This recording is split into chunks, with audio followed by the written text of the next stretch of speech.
Hello and welcome everyone to Freedom, Not Tyranny. I'm your host, David Torres. This is a show about you, about your rights, your freedom. A different show. A show about big government versus little government. A show about your Second Amendment rights.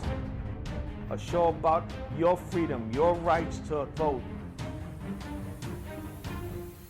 A show that involves how to keep yourself independent. Your rights to do what you feel is necessary for you and your family. This is what this show is all about. I hope you enjoy it. Freedom, not tyranny.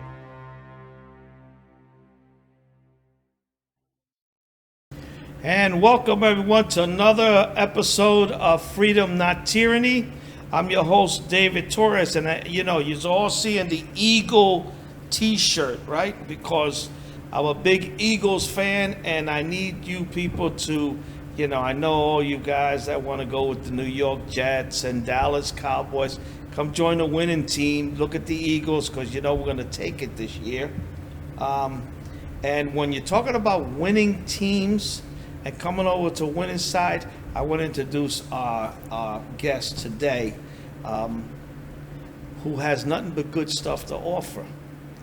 Al Robles. Al, welcome. Thank you so much, David, for inviting me once again to this show. And you are a Philadelphia-based attorney. That's right. And all you young women out there, he is single. He's a lawyer. He's 28 years old. He's got everything going for him, and the guy's full of knowledge. And I know that you do a lot of stuff to help people in the community, and you're looking to do more. But you're based out of Philadelphia. Absolutely. And your primary cases that you look at, what's your biggest vision for what you want to do? Well, we do a lot of civil rights cases. We do a lot of civil cases. We do a lot of business with small businesses. I want to grow out the small business in our community here, kind of give folks a leg up and try to explain to them how the businesses are run. And we also do a little bit of criminal law as well. Yes. A little bit of criminal law, but you're basically going to run more with civil rights cases. Yes, civil rights cases, civil litigation. That's your pet peeve? Yes, that in corporate. That it is. That is your pet peeve? Yeah.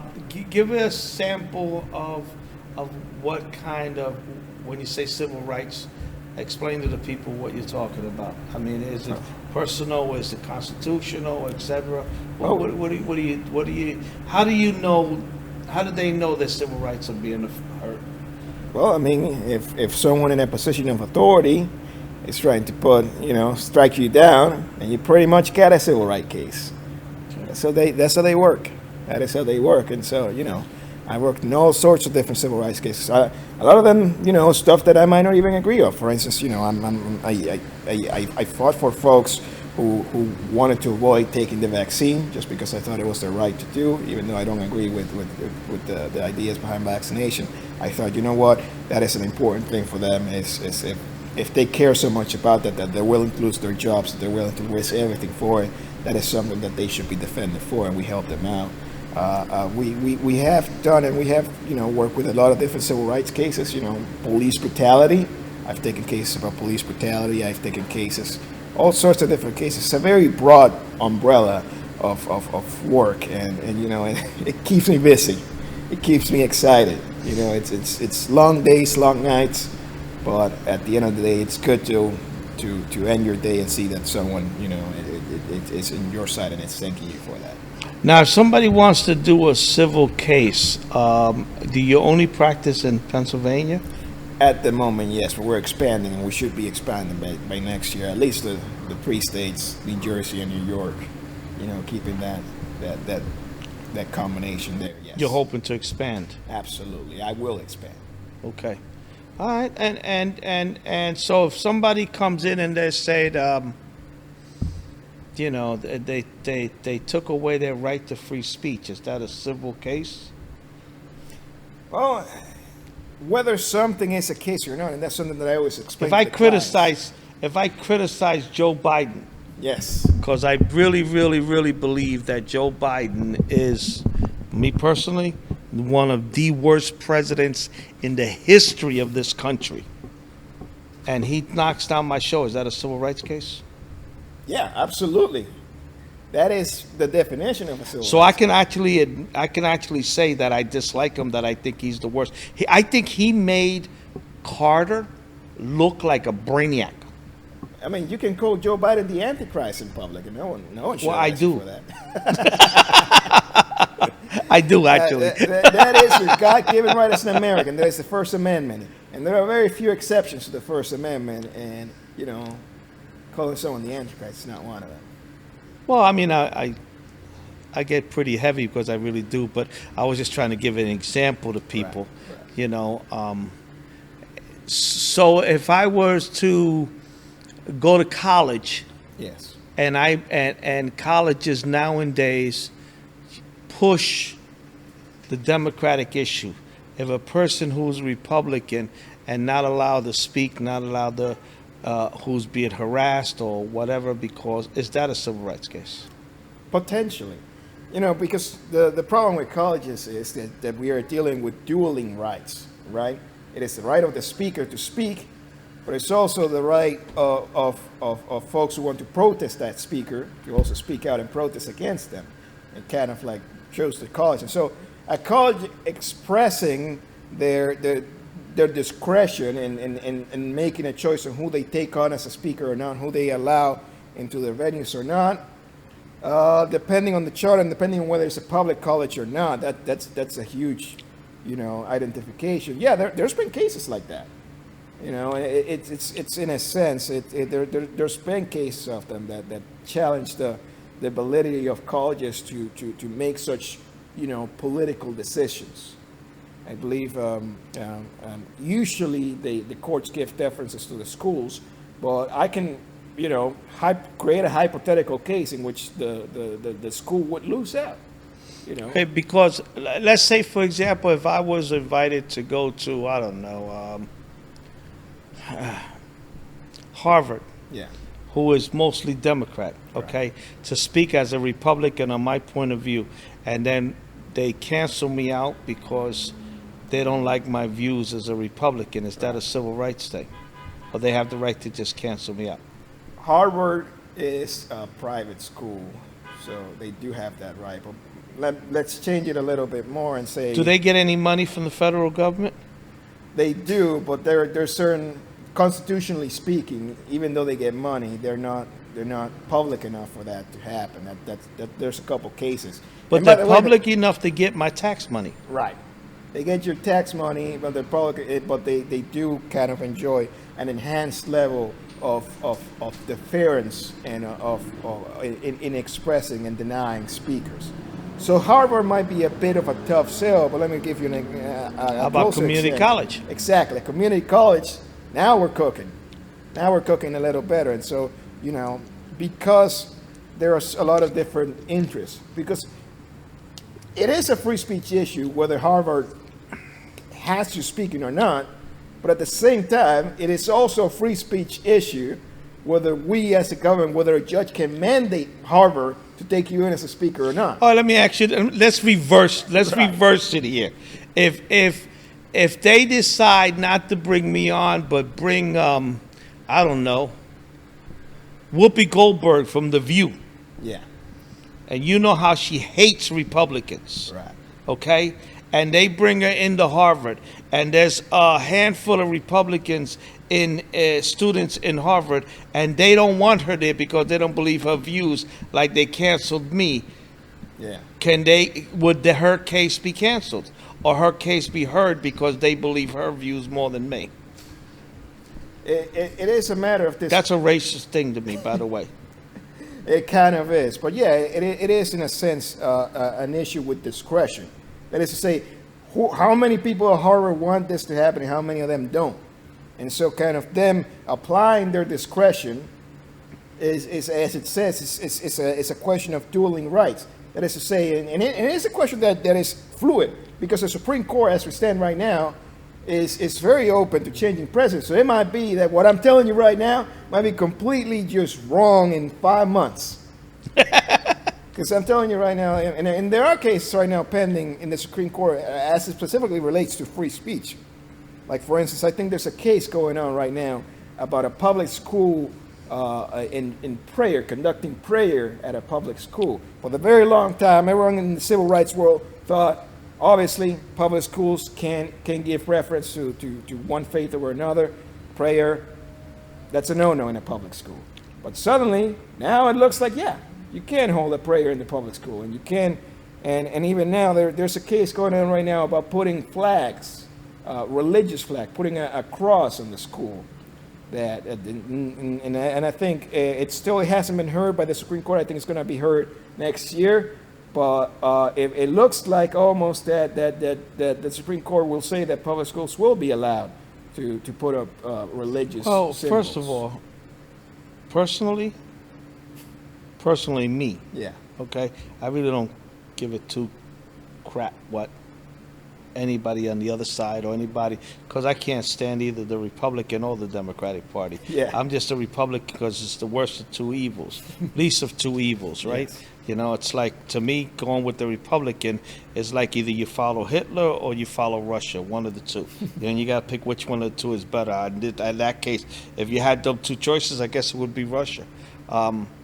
But, you know, if you have a facility, Yeah. schools used to always let you pray. They stopped you from praying. Schools used to follow religion. I mean, at one time in this country, when education was being pushed, there were no big books. Some of them taught right out of the Bible. You know, but when we started turning away religious belief, especially Christian values, and this country is still, no matter how you look at it, the Christian values, the Christians in this country are still the number one body of votes, irregardless of whether you're Republican or Democrat or Independent. Christians are the biggest body. Right. Okay? So with that said, the non-Christians and the people with non-values on my end, that I believe on my end, Yeah. okay, who would rather see a boy be able to go into a girl's bathroom, which, by the way, would never happen with me either if I'm there, yet won't allow the privacy for a Christian in that bathroom. Because that Christian, if a girl says, I don't want him in the bathroom while I'm going in there, I don't believe he's a boy, I'm a girl, her value is not as important as letting that guy who woke up today and decided I'm a girl go into that bathroom. Because now the rape numbers are going up with girls being raped in schools. Right, and that's something that I'm glad you brought that up, because that idea is something that I think a lot of people don't understand about civil rights cases. Is that at the end of the day, a civil rights case, you're not just dealing with the rights of the plaintiffs, you're also dealing with the rights of the defendant. Right. That is to say, every time you uphold the right of someone to do X, you're also telling that person, you're also having a judge tell that person, you have to do X. You see what I'm saying here? Like, let me give you an example. The wedding cakes, right? You can't have Christian bakers discriminate against gay weddings. You know, obviously that's a right of the gay people to get a cake, but you're also dealing with the right of the baker to decide whether who he sells to.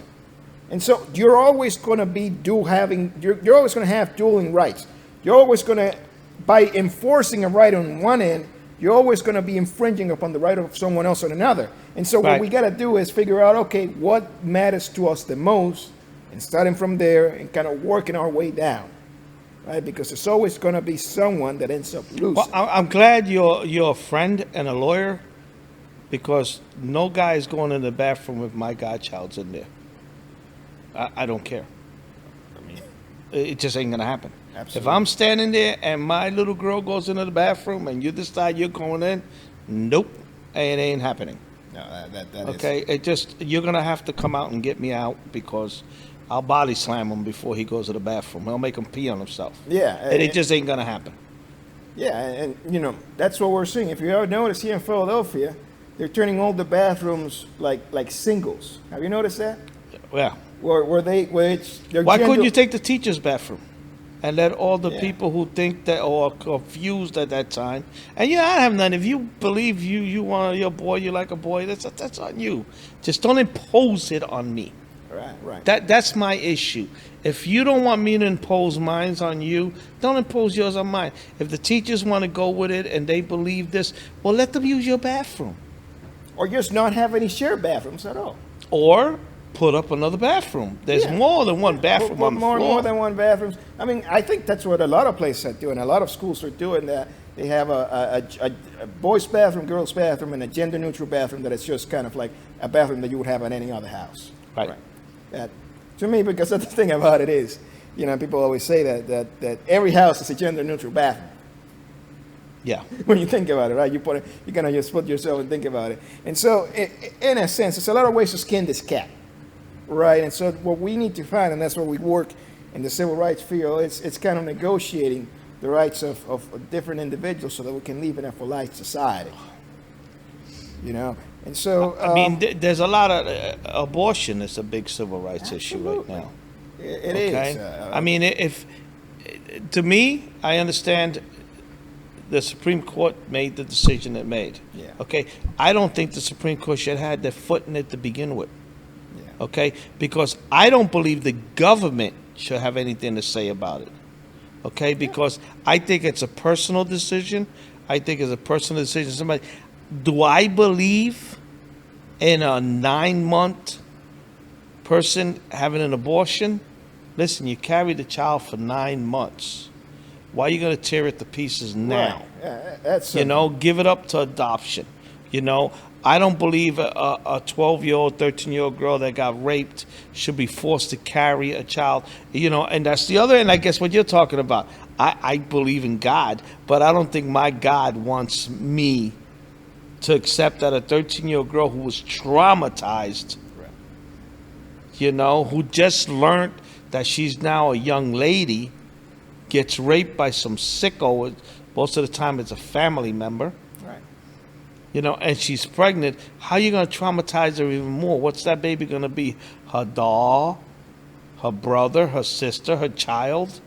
You don't have no right to come in and tell me what to do. That should be my decision with my family and my support services. What you need to do is have everything possible for them to decide what to do.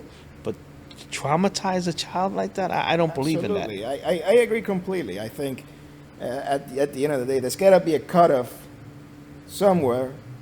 And so what we're seeing is that we're seeing the other end of the abortion debate. For the very long time, we have seen the excesses of people who support abortion and try kind of like push the envelope. It started out that the first trimester, they went second trimester, now they're doing third trimester, and people were seeing it now.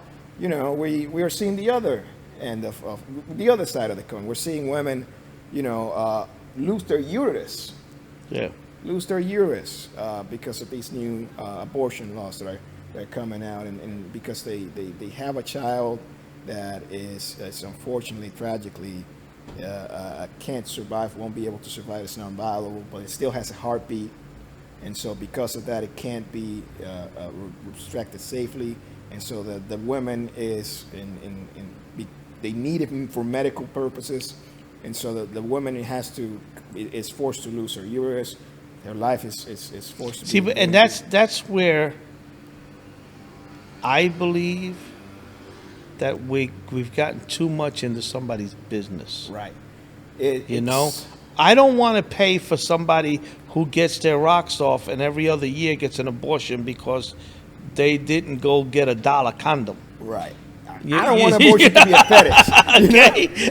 It shouldn't be a fetish. I don't want to pay for that every year. We shouldn't be paying for the fetish, but I think what we're learning is that nothing in this earth, it's a simple decision. Yeah. Yeah. You know, I mean, I I believe that we should make health centers, make clinics or dispensaries where females can go in and or on the way or whatever, you know, whatever way you. But a dispensary, come on, we got dispensaries for marijuana now. Okay, dispensaries for young ladies to go in and be able, especially health centers, go in and get kind of, you know, the on the pill Yeah. or after they're 18, on the pill or free condoms, etc. Okay, and also if they want to get IUDs or whatever, you Yeah, know, I think- it's cheaper to do that Absolutely. if That's we're the looking thing. for financially. Did you know that the scientist who created the pill that women take, the contraceptive pill, was a devout anti-abortion Catholic? You know that? Yeah, He thought that by creating the pill that he would make abortion just completely unnecessary, right. because every single woman who has a child would just have it as a choice. And it does sadden me a lot that I see a lot of folks, you know, who are conservative, who are Christian, who are very much against that for the same reason they're against abortion, even though this guy was trying and doing his best to end abortion by releasing the pill, you know? No, but I get. That's why I said that it shouldn't be a government issue, and it should make it a law that every state has health centers one way or another. So you know, also there's insurance companies, and make it where insurance companies can help provide some of these services Right. to cover it. But at the same time, don't make little nuns and their insurance cover something that to them is religiously immoral. Absolutely. And that's the point of dueling rights, right? It's the right to contraception or against the right to the religious life for them. And so at the end of the day, you know, I think we have done a great disservice to this country by just making a lot of folks think that there are simple solutions. Right. You know, people love to say the word common sense, you know, and the problem is they might look simple, you know, it might look easy as, you know, just do X, do Y, and you solved. But then when you start looking at the details, you end out, and it turns out that actually there's a lot of complexities to this question. There's a lot of things you need. That's why, you know, a lot of these legislations that were passed, most of the people who passed those legislations on abortion weren't even thinking of all these complexities, right? Yeah. In fact, I think I saw a video somewhere of a state legislator for, I think, in one of the southern states, who was like, I didn't vote for this, because they were so upset about all the excesses of these laws and of Yeah, these but statutes. you see, in going back, the Supreme Court got out of it, give it to each state. Okay, so if the state decides, Yeah. if the state decides they don't allow abortions, it should not criminalize a female who wants to have that abortion, you know, for some of the issues that you and I talked about. Yeah. Go to another state Yeah. that allows it. But then the state that decided they don't want it should be responsible to flip the bill for her to be able to go somewhere else to get it. Absolutely. I'm telling you, the story, the whole drama that was surrounding. Remember that girl? That girl that people first they said that it was a fake story, and then it turned out to be real. And then the doctor who did it ended up they're investigating her. Remember that Indiana, that girl? I think it was in Ohio. That I think it was a 12-year-old girl who got raped by I think her uncle, and they couldn't get an abortion in Ohio. They had to travel to Indiana. They traveled. Remember that? Travel to another state. I am extremely disgusted about how it has been. But that's my point. Yeah. Why is the government involved in somebody who's 12 years old? Come on. First of all, as soon as that rape was happened and she went to the emergency room, you should have been able to right there, Yeah. Yeah. say who's your pastor, who's your this, who's your that. Call them up. Let's get it. Or if you don't have it and you want to talk, have a social worker come down and say, these are the options that you have. Absolutely. And it is, and I think that that's the point, is that there's no easy solutions. you're always going to have to, you know, dig down and start thinking about all the ways that any law, any statute could be abused, could lead to, you know, obviously bad results. And Yeah. that's work. And I feel like people don't want to do that work. They don't want to sit down and kind of like dig in. And that's both sides of the aisle, Democrats and Republicans. Democrats do that a lot. The police and the crime, they come up with an issue, and it makes them think, and they solve that issue with a common sense solution, and then it turns out, you know, a year later that crime's all the way up because of their common sense solution. Well, there is no common sense solution. I think a lot of the crime is up because of this defund. You know, because there's going to be bad cops. Yeah. How many politicians are just screwed up? Yeah. Okay? There's bad plumbers, there's bad electricians, there's bad doctors, there's bad people. That's why we have a ton of lawyers. Yeah. And there's bad lawyers too. We're going to go on break, and we're going to come back, and we're going to discuss a little bit more about crime and what's going on in the country. I couldn't help that one. Absolutely. I love it.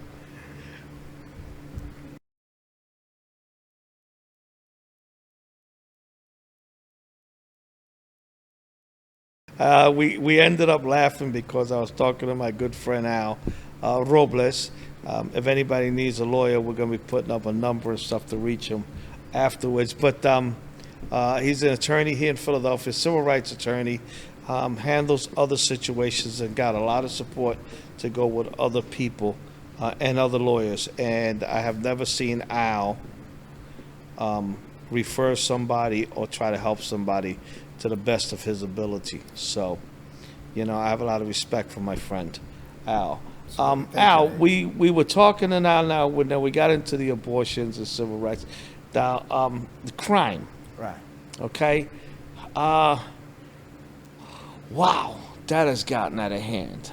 Absolutely. I mean, the border is, you know, we had 13 people die.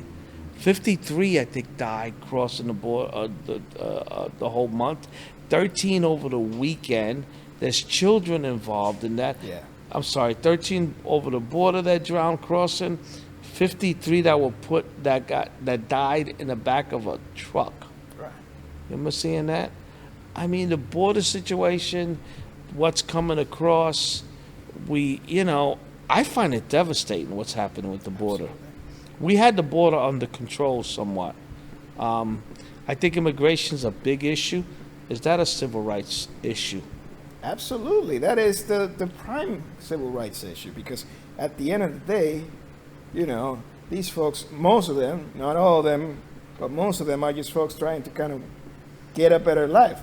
And I think it is a failure of policy that people have to, they're flooding through the border.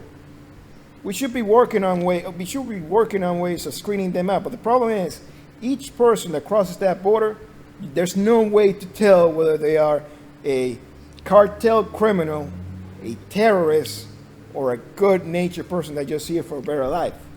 Well, the problem is immigration did not start yesterday.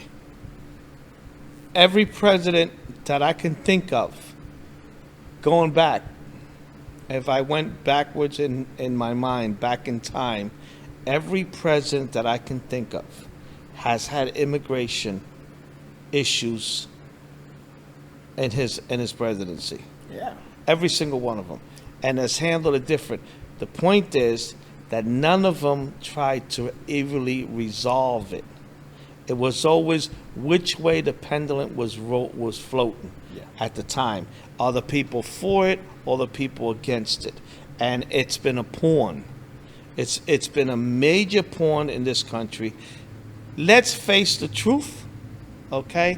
Here we got you see your numbers up. Yes, there, right? that's the office now. Let's face the truth that immigration is not going anywhere. Yeah. It's not going anywhere. And there's no one in this country that's going to convince me that we're going to deport so-called 11 to 15 million illegal immigrants because, the ACs of the world is not going to go and pick mushrooms and tomatoes. Yeah. Okay? The Democrats and the Republicans of the world that are in Washington, their kids are never going to get on the yellow bus and go to the countryside to pick fruit. Absolutely. It's not going to happen. Okay? And neither is a lot of people in the inner cities. Yeah. And so what I always tell people is that at the end of the day, even the folks that are trying to protect undocumented migrants are being a bit cruel to them because they're kind of forcing them to a life in which they are perpetual underclass. That's kind of like the problem what they're doing there. And it's something that we need to know where these folks are. We need to know what they're doing. We need to kind of integrate them into the culture. But at the same time, but in just allowing them to exist as undocumented for indefinitely is just as cruel than trying to just kick them out because they're immigrants. Well, when I look at both sides, like you brought up to the argument with me, it's cruel to have them come over here like that. Yeah. But it's never going to be addressed as long as the Republicans and the Democrats have a pawn. This is like Social Security. This is like medications for seniors. This is like in the Civil Rights Act. This is all the same because like Social Security being an issue, like equal rights being an issue, the issue of immigrants in this country has been around forever. Absolutely. Forever. But they don't want it resolved. You know what you need to do? My opinion, close the border. Close the border, but at the same time, you bring no more immigrants in. And that's what the people need to do, the voters. Stand up and say, okay, I want the border closed and no one from no country, because they keep saying Mexico, Mexico, Mexico, Mexico. No, we just have Russians come across the border. Sinking sanctuary. My point before you hit me, okay? Close the border. No more, I don't care what part of immigration you're doing. There will be a freeze on immigration coming over here until we resolve the issue of how to get the citizenship and how to do whatever we need to do for the immigrants that are here. Once that's done, now we're going to visit how we straighten out this thing for immigration, how we're going to bring people over, and what countries are going to be allowed to bring how many each over. You know why I'm smiling? Go ahead. I'm smiling because that's exactly what Reagan did in the amnesty bill. I think it's 86. They closed the border, they tightened up the border, and they gave the undocumented migrants that were here, they gave them amnesty. And they gave them a pathway to citizens. So that's already happened. Huh. The problem is, what ended up happening was that when they started getting amnesty, now a lot of people started flooding in because they got, I got amnesty. But that's my point. Yeah. Freeze everything, straighten out what you need to do here, and I have a immigration plan, and I don't want to say it because Bozo Biden may decide to use my immigration plan. Okay? So I'm not going to say what it is here. But I have an immigration plan that I believe can at least address the issue the way it needs to be properly addressed. Right. Okay?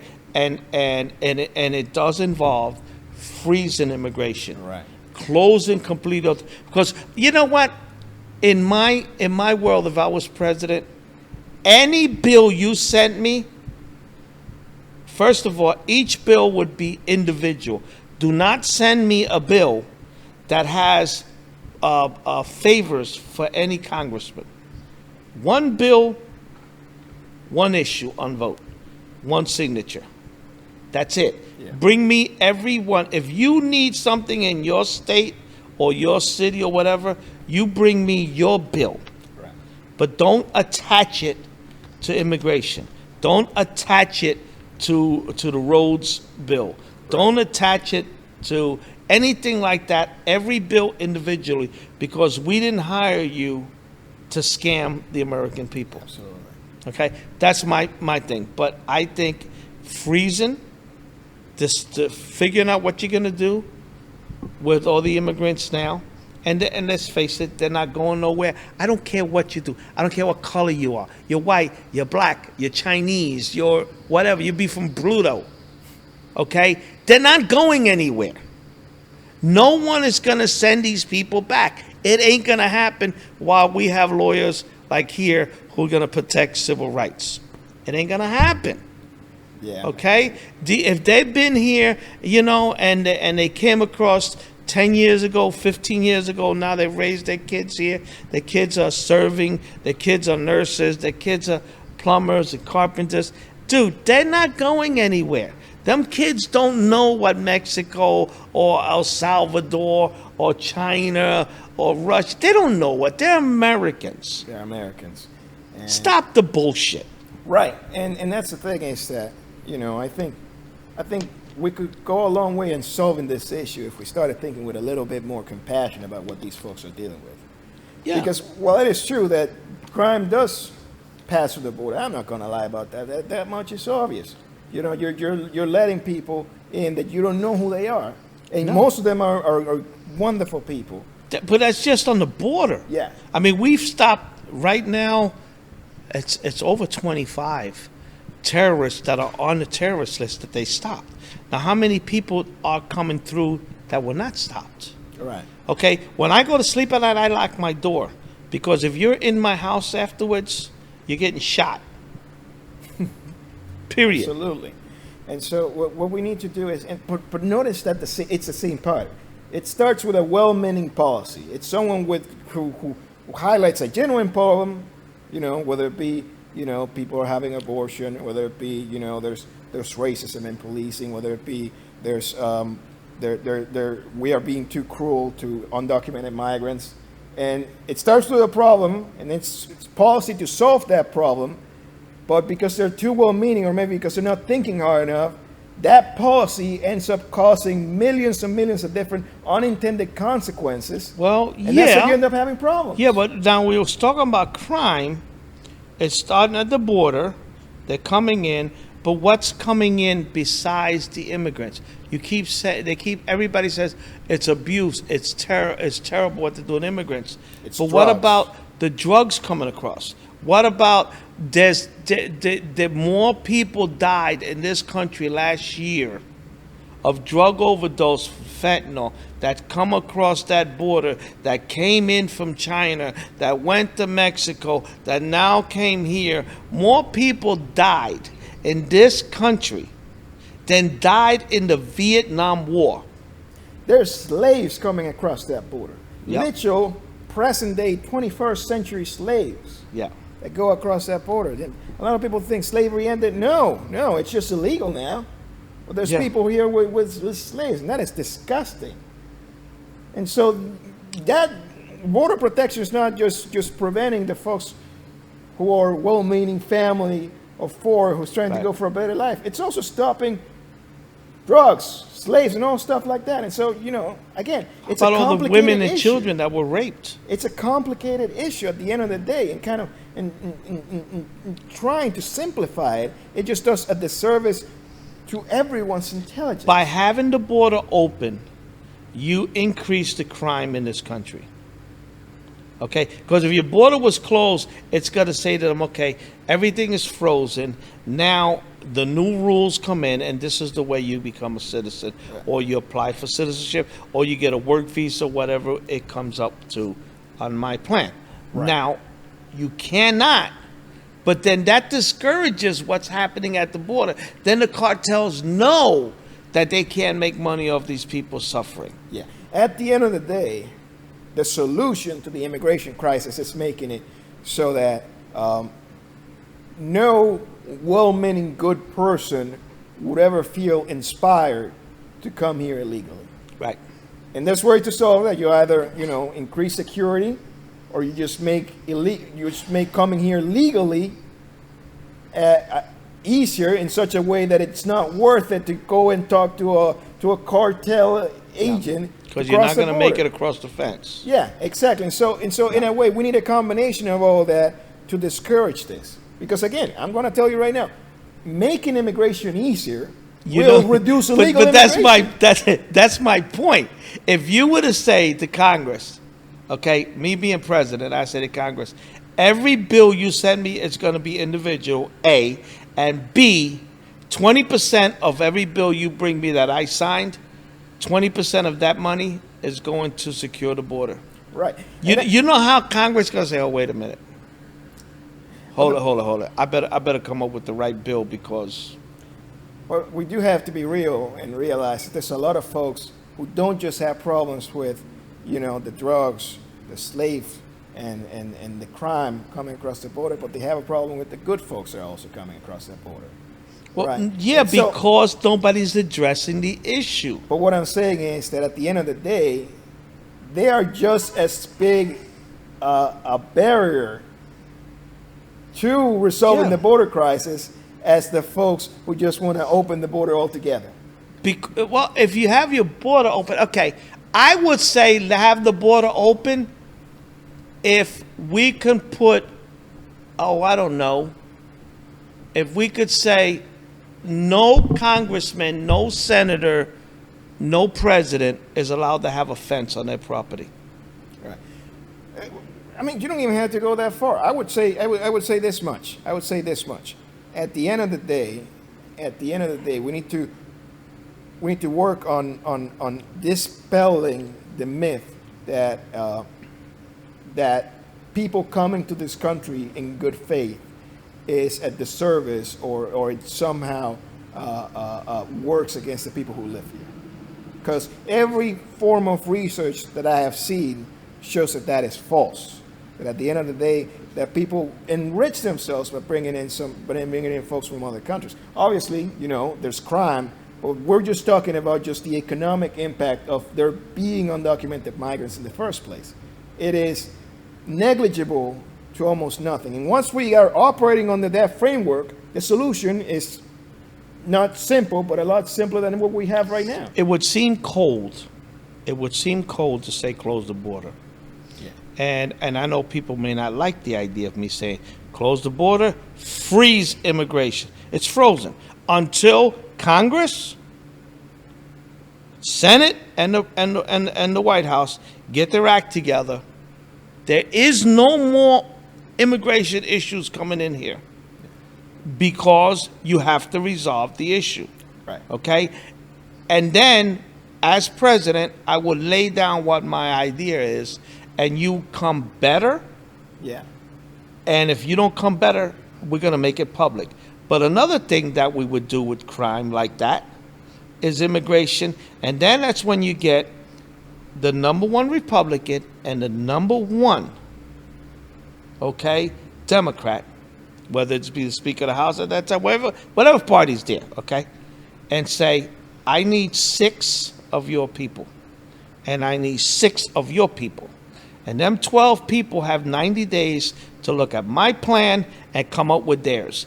And if you guys can't get it together, you lost your job because of a plumber or a teacher or a carpenter or anybody else or a nurse doesn't do their job, they get fired. And you're there to do a damn job. And you make it public. Yeah. These are the 12 people on this table who are going to come across with your next border immigration solution, and then you move into the rest of the crimes. A little known fact that people don't realize is that there is a limit on how many people can legally immigrate into the United States. 1 million people. There's a cap on it. Yeah. And you know what really surprises everyone? We never reach that cap. No. We don't even come at half No. It's like But that's my point. That's my point. Freeze it. So now you look at what countries have never brought their people over, because I know all countries have a certain amount of people they're allowed to send over. Okay, we try to bring over. You didn't use it. You've never used it. Okay, so if you want to reapply to have people come over, you could reapply. But for right now, that 30,000 you were going to get is coming across, because we're going to go back to El Salvador, Guatemala, or whatever, and say, listen, you're going to have an additional 30,000 people that can apply. Right. Okay, but we need farmers. We need support for our farmers. We need support for this. And then what are the jobs that are not being filled? Right. And farming is one of them. Yeah. And stop penalizing farmers for needing labor. Now, we've been talking about all the time about how there's a service worker shortage. Yeah. You ever heard that? Service worker shortage in the United States. Listen, they try to tell me in the last report that unemployment was doing better under Biden. It ain't doing shit better under Biden. Okay? There is more jobs open than there are people on unemployment. In this country, each person on unemployment can easily have 2 of them jobs that are available. I mean, it might not be the best jobs in the world, but how many people that are on welfare that can actually work? How many people, I mean, so, yeah, I don't want to be a ball buster for people, but, they keep using issues, and that helps the crime level. Okay, now, when we look at crime, Seattle is devastated because their crime had went up 11% in Seattle, right? And New York City has got the worst number of crime going. Quite bad. Right? New York City, all right? And across the board, New York City is terrorized with the crime. Yeah, Mayor Adams, who ran on being tough on crime, obviously it doesn't look like he was tough enough. But it's happening all over. And we're from Philadelphia, so let's not let Philadelphia get away with what they're doing. I mean, the statistic of crime in Philadelphia, it's ridiculous, the numbers that are going up, and people really paid attention and looked at it. But every one of these cities in this country that are having these number of crime have one thing in common: the DAs. Yeah, it's the DAs, and the removing money from the police department, and no cash bails, no, just letting them go. Each one of these cities did it to themselves. Yeah, I mean, and I know you like Democrats, but every one of the cities that are having problems are democratically run cities. That's obvious, because it's the same exact issue we're seeing. It starts with a well-meaning piece of policy. There is some inequality in enforcement. Prosecutorial discretion kind of creates an issue where a lot more poorer people are more negatively affected than others. That's a good issue. But then, obviously, someone without thinking just goes ahead, okay, so let's just stop enforcement. And so you start trying to solve a problem, and by trying to solve that problem, you create a million different problems, and you end up much worse than you were when you started. Yeah, but they talk about drugs are a big problem. All the inner cities are having issues with drugs. I can dig it. But then, if you're a child from a prominent family, you don't have drug issues. You don't have college issues. You got caught for cheating. I mean, how many movie stars, Hollywood stars, last year got busted because the kids' college entry was rigged for them? Yeah. They didn't lose anything. Yeah. Barely any of them went to prison for that. No. And that's the thing, is that we do live in a tier justice system. Right. And you know, and I think what the Democrats are doing is kind of trying to solve that issue, but they're doing it the completely wrong way. In a sense, no, if you want, it's the wrong way because their kids are privileged. yeah, if you want to solve the issue, instead of not enforcing the law against poor people, against black people, against Hispanics, you should be throwing the books at the rich people and white people too. Dude, on everybody. Exactly. Look, how many kids this year alone, last year, since Biden been in there, how many kids or people have gone to jail for drug issues? Tons of them. Yeah. Okay? You got pictures of Biden's son and daughter who have been on drugs. Hunter Biden was paying with taxpayers' money Yeah. for hookers and drugs. Yeah. With taxpayers' money. And he's not going to see a single And he's day not in going to prison. see one single day. 1 day in prison. The IRS is covering it up. The FBI has been covering it up. But if it was your son or my son, or the average American, they'd be in jail. Yeah. And so what I think these cities are trying to do, what I think these DAs are trying to do, is basically make every single person in this city into Hunter Biden. Yeah. That is, we are creating a society of Hunter Bidens here, of people who think they are above the law. And that's the thing, you can't be above the law. You need people to protect you. We need to keep society civil. And the way you do that is through law enforcement. Yeah, because here's the point. My point. You have in New York City this weekend, they showed a guy being forced off the road, looked like, the Grand Theft Auto or something, when they chased that person in New York City back and forth until they chased him off the road, ran out at gunpoint, took $60,000 off the person. Right. Okay? They still haven't caught the people. It's on camera. It isn't like you can't catch their plates. Give me a break. Yeah. Okay? They haven't caught them. Now, you tried to hijack me, and I take my 4x4, put it on fourth gear. I'm going to run your ass over till I stop at the next light. Right. But then I'm going to be the one going to jail because I didn't let them rob me. Right. And So how does that work? You try to throw me off the train track, and there's a train coming, and I get a chance, I want to throw your ass off. yeah. But then I'm going to jail because I didn't let you throw me off the train track. I mean, I would make a pretty good case of self-defense there if I had that case. But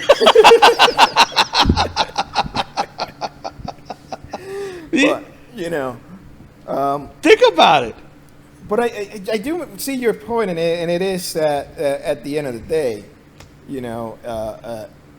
what we need is not less enforcement, but more enforcement. And it's not. And a lot of people say, well, broken window theory is debunked. And yeah, it mostly, I think sociological, and it's a sociologist say it isn't. But you don't have to live by broken window theory to just arrest people who commit violent crimes. Yeah. To really work towards reducing violent crime. And so it is, in a sense, very important to not only change the culture on these cities, not only change the law, but also change the culture and change the understanding that these folks are. In many places, especially in this city, in many places the police are just folks who you call when somebody robs your house to get the insurance payment, and then they just look at you and tell you that they can't do anything about it. Well, I think it's unfair because I know a lot of police officers. Okay? Yeah. And you got to remember, people should have one image in their head when they call for the police, or when there's a big crime or shooting or anything going on, the fire department, the police department, everybody's running away while they're running to the problem. Right. Okay? So you should consider that you put your tail between your legs and you're running away. Right. That's what I'm telling you. It's a cultural issue. That's Okay. how the folks. So you shouldn't be blaming. And yeah, you're gonna have once in a while some that are bad apples. Yeah, I mean- but that's in every profession. Absolutely. But what I'm saying is that we need to change the image of police. I'm not saying that that's what they are. I'm saying that that's how people see them as. You know, and that's Yeah. then that when I talk to folks, that's what they say. It's like, well, you know, I would be for police, but they didn't help me when I got robbed. You know, and so what we need to do first of all is start changing the image. And once we change the image, we start changing the policy. And once we change the policy, we can really improve our communities here. When you start making also people feel like if they get involved or if they defend themselves, they're not the person that did it, that they're still the victim. Yeah. You know, I feel that criminals now have gotten to the point, it's gotten to the point where the criminals are the victims. Right. You know, and it's not like that. And that's what the problem is, I believe. So, in a nutshell today, guys, we're going to be ending our day. But if you feel that your rights or you need a lawyer or you need to get defended and you're here in Philadelphia, Al, you want to read off your information and your number. We're going to pop it up on the screen. Yeah. That's right. You can call me at 267-416-5431 and we'll get you set up. I will go to your home if I need to. You can meet me at my office out in Pendle or I go to your home. I am ready to take any case you need. That is the God's honest truth. I am a lawyer for us, for our community that we're building here. We are a very underserved community, especially Hispanics in Philadelphia. We're an underserved community, and I am here to help not only just Hispanics in Philadelphia, but all Philadelphians and all Pennsylvanians in their pursuits, whether it be corporate, whether it be the immigration, whether it be civil rights. I am here for everything. All right, folks? All right, everyone. Thank you very much, Al. Thank you for coming out. Thank you so much, Dave. And I give you my word that if you call Al, you will get the proper #1 support and service and help. Okay, so God bless you guys. Go Eagles, and come join us. Come join the right team. Join Al's team. You know, you have an issue, bring it on. Everyone, God bless. See you next Tuesday. And my prayers are going to be with you.